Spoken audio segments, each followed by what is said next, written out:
Hi ಎಲ್ಲರಿಗೂ ನನ್ನ ನಮಸ್ಕಾರಗಳು. ನಾನು ಇವತ್ತು ಒಂದು ಡಿಲಿಷಿಯಸ್ ಆಗಿರೋ ರೆಸಿಪಿ ಜೊತೆಗೆ ಬಂದಿದ್ದೀನಿ.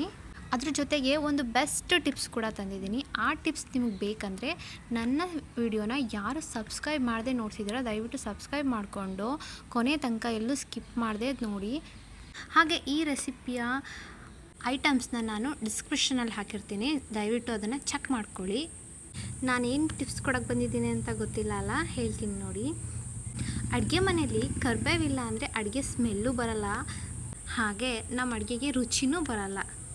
ಆದರೆ ನಿಮ್ಗೆ ಇನ್ನೊಂದು ವಿಷಯ ಗೊತ್ತಾ, ಕರಿಬೇವು ಅಡುಗೆಗೆ ಸುವಾಸನೆ ಮಾತ್ರ ಅಲ್ಲ, ಜೊತೆಗೆ ಅದರಲ್ಲಿ ವೈಟಮಿನ್, ಮಿನರಲ್, ಆಕ್ಸಿಡೆಂಟ್ ಇವುಗಳು ತುಂಬ ಹೇರಳವಾಗಿರುತ್ತೆ. ನಾವು ದಿನ ಮಾಡೋ ಅಡುಗೆಯಲ್ಲಿ ಸ್ವಲ್ಪ ಕರಿಬೇವನ್ನ ಬೆರೆಸ್ಕೊಂಡ್ರೆ ತುಂಬ ಉಪಯುಕ್ತ ಮತ್ತು ನಮ್ಮ ದೇಹಕ್ಕೂ ಕೂಡ ಅಷ್ಟೇ ಒಳ್ಳೆಯದಲ್ವಾ. ನಮಗೆ ಬೇಕಾಗಿರೋಂತಹ ವಿಟಮಿನ್ಸ್ಗಳನ್ನ ನಾವು ಪರ್ಟಿಕ್ಯುಲರ್ ಆಹಾರ ತೊಗೊಂಡು ಸೇವಿಸೋಕ್ಕಾಗಲ್ಲ. ಸೊ ಈ ರೀತಿ ಸಣ್ಣ ಪುಟ್ಟ ಆಹಾರದೊಂದಿಗೆ ಸೇರಿಸ್ಕೋಬೇಕು. ಸೊ ಕರಿಬೇವನ್ನ ಡೈಲಿ ನಮ್ಮ ಊಟದ ಜೊತೆ ಸೇರಿಸ್ಕೊಂಡ್ರೆ ಅತಿಯಾಗಲ್ಲ, ಮಿತಿಯಾಗಿ ತಿಂದರೆ ತುಂಬ ಒಳ್ಳೆಯದು ಅಂತ ಹೇಳ್ತೀನಿ. ನನ್ನ ಈ ವಿಡಿಯೋನ ಪೂರ್ತಿ ನೋಡೋದಕ್ಕೆ ಥ್ಯಾಂಕ್ ಯು ಸೋ ಮಚ್. ಹೀಗೆ ಸಹಕರಿಸಿ ನನಗೆ ಯಾವಾಗಲೂ ಸಪೋರ್ಟ್ ಮಾಡಿ ನನ್ನ ಚಾನಲ್ನ ಸಬ್ಸ್ಕ್ರೈಬ್ ಮಾಡಿಕೊಂಡು ನನ್ನ ವೀಡಿಯೋಸ್ನ ನೋಡಿ. Thank you.